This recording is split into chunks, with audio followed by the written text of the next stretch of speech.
سب سے پہلا زاویہ یہ اس کی کرولریز ہیں. اب فکر اگر واضح ہو جائے تو اس کی کرولریز ہیں جو آپ کے سامنے آئیں گی. پہلا زاویہ اس کا یہ ہے انفرادی اخروی صلاح اور فلاح کا دار و مدار اس جد و جہد پر ہے. یہ جد و جہد اگر نہیں ہے تو نماز روزہ اس کی کتنی بھی مقدار ہو وہ آپ کے اخروی فلاح اور صلاح کی ذمہ داری نہیں لے سکتی. اب دو شکلیں ہو سکتی ہیں دنیا میں. یا تو آپ رہ رہے ہیں اس کیفیت میں کہ اسلام کا غلبہ ہے، خلافت کا نظام ہے، اسلامی حکومت ہے، آپ اس کے ایک شہری ہیں، جو کہ اس وقت نہیں ہے لیکن خلافت راشدہ میں تو تھا. اب بھی امکان ہے، ہوگا انشاءاللہ، یقیناً ہوگا. اگر یہ کیفیت ہو گویا کہ یہاں پر تو اللہ کا کلمہ اونچا کیا جا چکا، لِتَكُونَ كَلِمَةُ اللَّهِ هِيَ الْعُلْيَا، لیکن اب بقیہ دنیا میں اس کو پھیلانا ہے، اس کی توسیع ہے. جیسے حضور نے 22-23 برس کی محنت سے جزیرہ نماء عرب میں جاء الحق وزهق الباطل ان الباطل كان زهوقا ہو گیا، وہاں تکمیل ہو گئی ہے، اللہ کا نور مکمل ہو گیا ہے، کوئی شک نہیں. لیکن ابھی تو یہ تو چھوٹا سا خطہ ہے نا روئے زمین کا، ابھی اسے پھیلانا ہے شرقاً غرباً. لیکن اس کی ذمہ داری اب ہوگی حکومت کے نظام کی.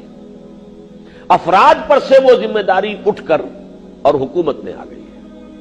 حکومت جو کچھ عوام سے ڈیمانڈ کرے گی وہ پورا کر دیجئے تو باقی آپ بری ذمہ ہو گئے. کسی محاذ سے ڈیمانڈ آئی ہے 10,000 آدمی اور چاہیے، حضرت عمر نے اعلان کیا ہے 10,000 آدمی اور چاہیے، 10,000 آدمی نکل آئے، باقی پاؤں پھیلا کر گھر سوئے، کوئی گناہ نہیں ہے. فرض کفایہ بن گیا یہ. کیوں؟ اس لیے کہ نظام حکومت کے تحت ہے. اب انفرادی طور پر آپ اس کے مسئول نہیں ہیں، مسئول وہ نظام ہے، آپ اس کے تابع ہیں.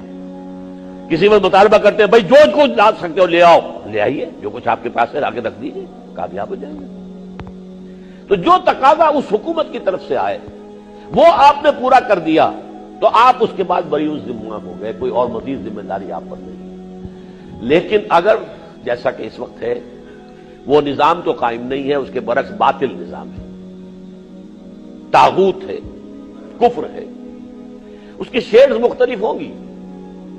کہیں تو سرے سے جو ہے ایک سیکولر نظام، بدترین سیکولر نظام، وہ تو جیسے ترکی میں ہے بدترین، وہاں تو اسلام کا نام لینا بھی حرام، اسلام کے لیے جماعت بنانا حرام مطلقاً، عورتوں کے لیے سر ڈھانپنا حرام مطلقاً، برقع تو بڑی دور کی شے ہے، وہ تو ایک انتہائی سمجھیے بہت دور کی بات ہے. کہیں یہ ہے کہ بہرحال انفرادی معاملات کے اندر مذہب کی پوری آزادی ہے، سعودی عرب میں ہے مذہب پورا آزاد ہے، لیکن اوپر نظام بادشاہت کا ہے، ملوکیت کا ہے. آپ اعتراض نہیں کر سکتے اگر بلینز آف ڈالرز کا ایک ایک محل وہ بنائیں. آپ کون ہوتے ہیں؟ جو اصل میں عوام کی دولت ہے، تیل کی دولت، انہوں نے اپنی ذاتی جاگیر بنا رکھی، نظام نہیں. ایک ہمارا معاملہ ہے دستوری اعتبار سے پورا اسلام ہم نے لکھ دیا اپنے دستور میں، قرارداد مقاصد بھی آ گئی اور دفعہ 227 بھی آ گئی اور فیڈرل شریعت کورٹ بھی قائم ہو گئی، لیکن عملاً غیر مؤثر. تو یہ مختلف شیڈز ہوں گے اس میں. ایک شیڈ ہے بھارت کا، وہاں کم سے کم یہ ہے کہ ان کے فیملی لاز ابھی انٹیکٹ ہیں مسلمانوں کے. ایک امریکہ میں ہے، وہاں وہ بھی نہیں ہے. باقی پولیٹیکل، سوشل، اکنامک سسٹم وہ تو ان کا اپنا ہے ہی، لیکن یہ کہ آپ کے فیملی لاز بھی وہاں پر کتاب میں لکھے ہوئے ہیں، اور یا آپ قرآن میں پڑھ لیجئے، تلاوت کر کے ثواب لے لیجئے، باقی ان کا کہیں کوئی عمل دخل نہیں ہوگا. اب اگر ایک شخص اس ماحول میں رہنے پر مجبور ہے تو سمجھیے کہ اس کا اولین فریضہ، میں لفظ زور دے کر اولین کہہ رہا ہوں، سب سے پہلا ایک تصور ہمارے ہاں ہے روز محشر کے جانگ گداز بود، اولی پرسش نماز بود. یہ تصور اس مذہب کی دنیا کا تصور ہے. اس لیے کہ اس سے جب اسلام قائم ہو گیا تھا، اس کی ایک حکومت بن گئی تھی، اس کے بعد درجہ بدرجہ نیچے گئے ہیں، تو دین کا تصور پس منظر میں چلا جاتا رہا اور رفتہ رفتہ مذہب کا تصور اجاگر ہو گیا. ظاہر بات ہے مذہب میں تو سب سے پہلا حساب کتاب نماز کا ہے، عماد الدین بھی ہے یہ، اور یہ بندہ مومن کے لیے معراج بھی ہے. یہاں میں اس کے تقابل میں کہہ رہا ہوں اولین فریضہ اہم ترین فریضہ اس نظام کو بدلنے کی جد و جہد. یہ کرو گے نماز پڑھو گے نور علی نور واستعینوا بالصبر والصلاۃ، یہ نماز آپ کو سپورٹ کرے گی اس جد و جہد کے لیے. یہ کرو گے روزہ رکھو گے نور علی نور، یہ آپ کو اپنے نفس کے اوپر قابو دلا دے گی تاکہ آپ بھوک کی سختی کو جھیل سکیں. آپ ذرا غور تو کیجئے کہ سورہ بقرہ میں جہاں صوم کے احکام آئے ہیں اس کے فوراً بعد قتال فی سبیل اللہ کے احکام آ گئے. 23واں رکوع ہے احکام اور حکمت صوم پر، اور 24ویں رکوع میں قاتلوا فی سبیل اللہ الذین یقاتلونکم. اور عرب جو ہے جنگ کی تیاری کے لیے اپنے گھوڑوں کو روزہ رکھواتے تھے. عام روزوں سے وہ واقف ہی نہیں تھے کہ انسان بھی روزہ رکھتا ہے. یہاں فرمایا گیا اب تم بھی روزہ رکھو تاکہ تیار ہو جاؤ، اب قتال کا مرحلہ شروع ہونے والا ہے. یہ ساری چیزیں اس کے لیے سپورٹ ہے، یہ اس کے لیے سہارا بنتی ہے، یہ اس کے لیے آپ کو قوت فراہم کرتی ہے.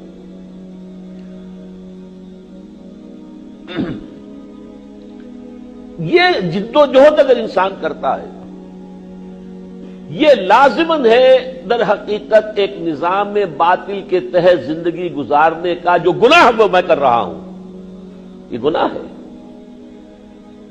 اس گناہ کا کفارہ یہ ہے کہ میں نے اس نظام کو ذہناً تسلیم نہیں کیا، میں اس نظام کو پروموٹ کرنے کے لیے اپنی صلاحیتیں صرف نہیں کر رہا، میں اس نظام میں خود پراسپر کرنے کے لیے پھلنے پھولنے کی جد و جہد نہیں کر رہا، بلکہ اپنے لیے کم سے کم جو زندگی کے لیے ناگزیر ہے وہ اس نظام سے لے کر اپنا باقی سارا وقت ساری صلاحیت صرف کر رہا ہوں اللہ کے دین کے غلبے کے لیے. یہ کفارہ ہے. سودی نظام ہے، سود میرے اندر بھی جا رہا ہے، چاہے میں کہیں اللہ کا شکر ہے کسی ڈائریکٹ سودی معاملے میں کبھی ملوث نہ کبھی رہا نہ آج ہوں، لیکن گندم کے ہر دانے کے اندر جو ہے سود موجود ہے. ہر سانس جو میرے اندر جا رہا ہے وہ سود لے کر جا رہا ہے. حضور کی حدیث ہے ایک زمانہ آئے گا کہ کوئی شخص سود کھائے گا نہیں تب بھی اس کا غبار یا دخان تو اس کے اندر جائے ہی جائے گا. فضا میں اگر 10 سسپینشن ہے، آپ سانس لینے پر مجبور ہیں زندہ رہنے کے لیے، تو وہ ڈسٹ جو ہے آپ انہیل کریں گے. اگر کمرے میں دھواں بڑھ گیا ہے اور آپ وہاں پر ہیں تو آپ کو جینے کے لیے سانس تو لینا ہے، دھواں اندر جائے گا. تو اس وقت تو فضا میں ڈسٹ بھی ہے اور سود کا، اور دھواں بھی ہے سود کا، جائے گا. اب جو میرا اندر ناپاک ہو رہا ہے اس کی وجہ سے اس کو پاک کرنے کا ذریعہ کیا ہے؟ اپنا تن من دھن اس نظام کو ختم کرنے کے لیے لگا دینا، یہ اس کا کفارہ ہے. دوسری بات یہ نوٹ کیجئے کہ یہ کفارہ ہر بندہ مومن کو ادا کرنا ہے، خواہ وہ کہیں اقلیت میں ہو مسلمان اور خواہ اکثریت میں ہو، کوئی فرق واقع نہیں.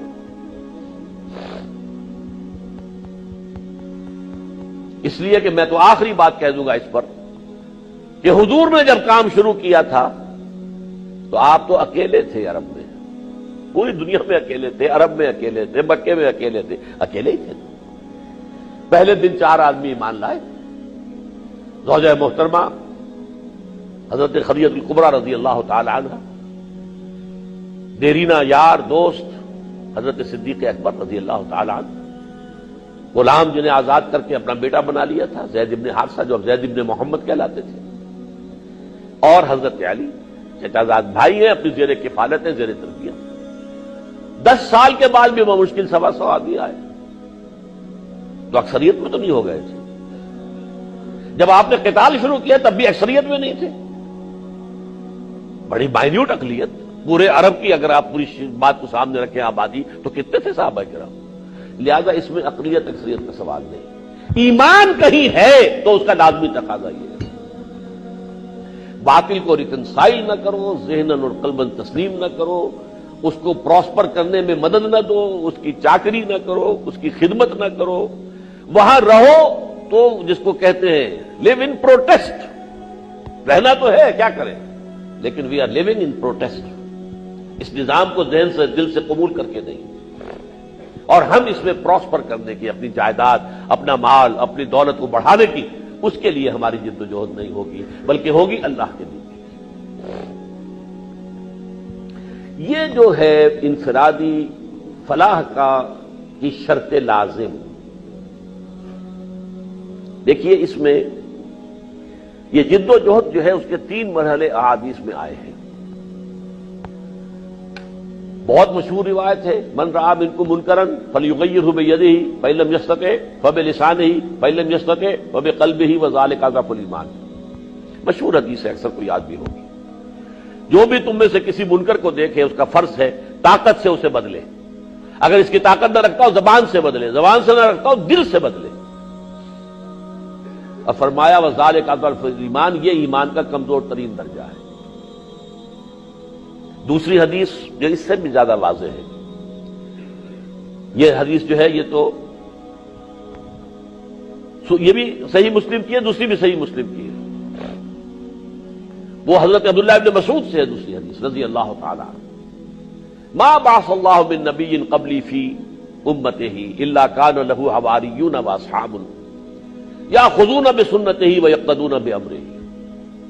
حضور نے فرمایا مجھ سے پہلے اللہ تعالیٰ نے جس نبی کو بھی اس کی امت میں بھیجا اس کے کچھ نہ کچھ حواری، کچھ نہ کچھ صحابہ ہوتے تھے جو اس کی سنت کو مضبوطی سے تھام لیتے تھے، ان کے حکم کے مطابق پیروی کرتے تھے. ثم انہا تخلف من بعدہم خلوف، پھر اس کے بعد ایسے ناخلف آ جاتے تھے ہم جیسے. وہ کیا کرتے تھے؟ یقولون ما لا یفعلون، کہتے وہ تھے جو کرتے نہیں تھے. ویفعلون ما لا یؤمرون، اور کرتے وہ تھے جس کا حکم ہی نہیں ہوا. عیدوں پر عیدیں چڑھتی جا رہی ہیں، عید میلاد النبی ہو رہی ہے، کہیں حکم نہیں دیا نہ اللہ نے نہ اس کے رسول نے. رسومات ہیں ایک سے ایک بڑھ کر 40ویں ہیں، 10ویں ہیں، اور وہ برسیاں منائی. کہاں بھائی اللہ نے رسول نے کہیں اس کے لیے کہا ہے؟ یہ سب بدعات کے تمہار. یقولون ما لا یفعلون ویفعلون ما لا یؤمرون. اب جب یہ کیفیت ہو جائے فمن جاہدہم بیدہ فہو مومن، اب جو شخص ان کے ساتھ جہاد کرے گا اپنے ہاتھ کے ساتھ، قوت کے ساتھ، وہ مومن ہوگا. ومن جاہدہم بلسانہ فہو مومن، اور جو جہاد کرے گا اپنی زبان سے وہ مومن ہوگا. ومن جاہدہم بقلبہ فہو مومن، اور جو قلب سے، دل سے جہاد کرے گا یعنی شدید نفرت رکھے گا دل سے، فہو مومن. ولیس وراء ذلک من الایمان حبۃ خردل، اس کے بعد تو ایمان رائی کے دانے کے برابر بھی نہیں. اب اس کو میں آپ سے عرض کر دوں کہ میں جوڑ ملا دینا چاہتا ہوں جو جمعے کو میں نے حدیث آپ کو سنائی تھی. دیکھیے اگر تو آپ نظام باطل کے تحت رہ رہے تو اس سے بڑا منکر کوئی ہے ہی نہیں. چھوٹے چھوٹے منکرات، یہ تو مہا منکر ہے. اللہ کے بجائے کسی اور کا نظام حکومت، یہ تو بغاوت ہے اللہ کے خلاف. اس سے بڑا کوئی منکر ہو سکتا ہے؟ اب آپ جہاد اس کے خلاف کریں گے طاقت کے ساتھ، طاقت نہیں تو زبان کے ساتھ، زبان نہیں تو دل کے ساتھ. یہ ادنا درجہ ہے. ادنا درجہ ہوگا تو امید ہے کہ آپ اگلے درجے میں بھی جائیں گے، اس پر قدم جم جائیں گے تو اس سے اگلے درجے میں بھی جائیں گے. ادنا درجہ ہی نہیں ہے تو کچھ بھی نہیں ہوگا. وہ ادنا درجہ یہ دل سے نفرت کرے. یہی وہ حدیث ہے جس کو کہ مولانا تھانوی رحمۃ اللہ علیہ نے اپنے خطبات جمعہ جو انہوں نے مرتب کیے اس میں نقل کیا ہے خطبہ ثانیہ میں. اوحی اللہ عز وجل الی جبرائیل علیہ الصلوۃ والسلام، اللہ نے وحی کے ذریعے سے حکم بھیجا جبرائیل علیہ الصلوۃ والسلام کو، ان اقلب کا مدینہ کذا و کذا باہلھا، فلاں فلاں بستیوں کو اس کے رہنے والوں سمیت الٹ دو. قال فقال، حضور فرماتے ہیں اس پر حضرت جبرائیل نے عرض کیا یا رب ان فیہا عبدک فلانا لم یعصک طرفۃ عین. اے اللہ وہاں تو تیرا وہ بندہ بھی ہے جس نے پلک جھپکنے جتنی دیر بھی کبھی معصیت میں بسر نہیں کی. ذاتی نیکی کا اس کا یہ عالم ہے، اور گواہی دینے والے جبرائیل ہیں. کوئی کرائے کا گواہ نہیں ہے اور کوئی کرائے کا وکیل نہیں ہے. جبرائیل اور اللہ کی جناب میں کہہ رہے ہیں، مبالغہ نہیں ہو سکتا اس میں. لم یعصک طرفۃ عین.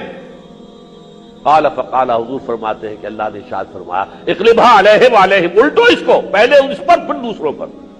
کیوں؟ ان وجہہ لم یتمار فی ساعۃ القط، اس کے چہرے کا رنگ میری غیرت کی وجہ سے کبھی متغیر نہیں ہوا.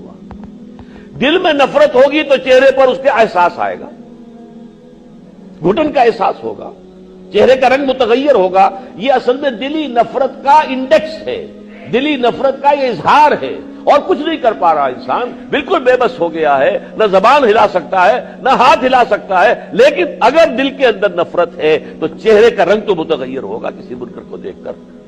یہ بدبخت وہ ہے کہ جس کے چہرے کا رنگ بھی کبھی متغیر نہیں ہوا. اس کا کیا مطلب ہے؟ یہ ذہناً ریکنسائل کر چکا ہے، یہ تسلیم کر چکا ہے.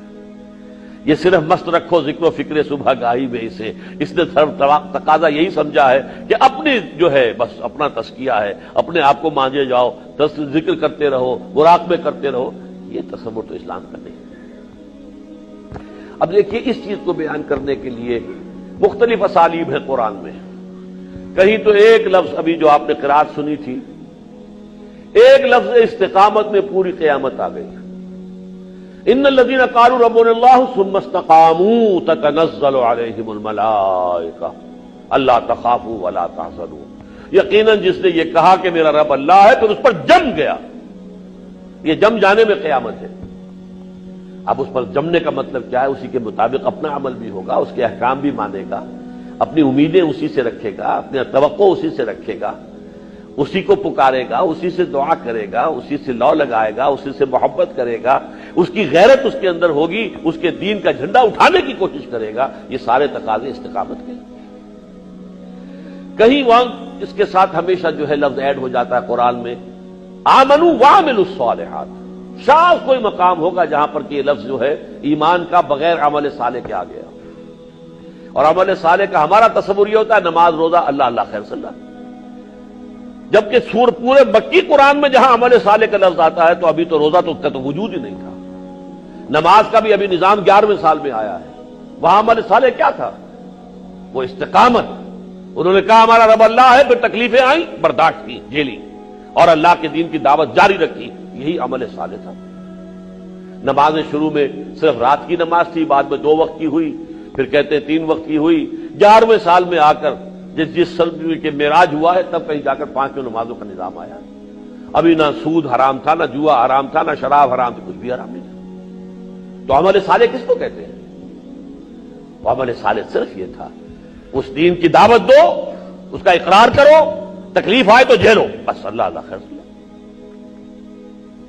کہیں اس کو کہا گیا ایمان اور جہاد جمع کر دیا گیا 2 شکلوں میں، جیسے سورہ حجرات میں فرمایا انما المؤمنون الذين آمنوا بالله ورسوله ثم لم يرتابوا وجاهدوا باموالهم وانفسهم في سبيل الله۔ ایمان اور جہاد، مومن تو صرف وہی ہیں جو ایمان رکھتے ہیں اللہ پر، اس کے رسول پر، جیسے کہ ایمان رکھنے کا حق ہے، پھر شک نہیں کرتے اور اپنی جان اور مال کھپا دیتے ہیں اللہ کی راہ میں جہاد کرتے ہوئے، صرف یہ لوگ سچے ہیں۔ سورہ صف میں جو ابھی میں نے آیت تلاوت کی تھی، اگر تم چاہتے ہو جہنم کی آگ سے بچنا، یا ایھا الذین آمنوا هل ادلکم علی تجارۃ تنجیکم من عذاب علیم، تو تمہیں لازماً یہ راستہ اختیار کرنا پڑے گا، تؤمنون باللہ ورسولہ وتجاہدون فی سبیل اللہ باموالکم وانفسکم۔ ایمان اور جہاد، ایمان اور جہاد۔ کہیں کہا ایمان اور انفاق، سورہ حدید میں آمنوا باللہ ورسولہ وانفقوا مما جعلکم مستخلفین فیہ۔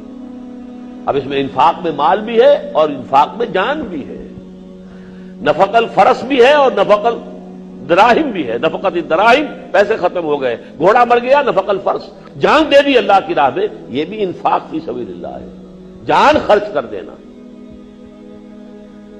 انفاق مال ہے اور جان، دونوں کا انفاق ہے۔ سورۃ العصر میں 4 چیزیں لے آئے، وَالْعَصْرِ إِنَّ الْإِنسَانَ لَفِي خُسْرٍ إِلَّا الَّذِينَ آمَنُوا وَعَمِلُوا الصَّالِحَاتِ وَتَوَاصَوْا بِالْحَقِّ وَتَوَاصَوْا بِالصَّبْرِ۔ اور تواصی بالحق اور تواصی بالصبر کے ضمن میں مولانا فرائی رحمۃ اللہ علیہ نے لکھا اور خوب لکھا، اس لفظ تواصی سے یہ لازم آتا ہے کہ نظام خلافت قائم کیا جائے، اور اس کا لازمی تقاضا یہ ہے کہ اس سے پہلے نظام جماعت قائم کیا جائے۔ اس جد و جہد کے لیے شرط لازم ہے جماعت۔ انی آمرکم بخمس اللہ امرنی بہن بالجماعت والسمع والطاعت والہجرت والجہاد فی سبیل اللہ، لازم ہے، یہ کام نہیں ہو سکتا بغیر جماعت کے۔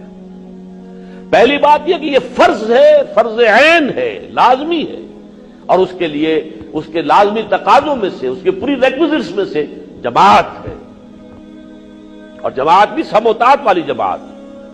بایانا رسول اللہ صلی اللہ علیہ وسلم علی السمع والطاعت فی العسر والیسر والمنشط والمکرہ الی آخر الحدیث۔ اب میں تفصیل میں نہیں جا رہا ہوں اس وقت، اس لیے کہ اس پر مفصل تقریریں میری پوری موجود ہیں۔ میں نے اپنے انداز میں اس کو جو بیان کیا، تو پہلے میں ایک تمثیل جو ہے 3 منزلہ عمارت کی، اس کے حوالے سے کہ اس کی ایک فاؤنڈیشن ہے، پھر 4 پلرز ہیں، پھر پہلی چھت ہے، پھر دوسری چھت ہے، پھر تیسری چھت ہے۔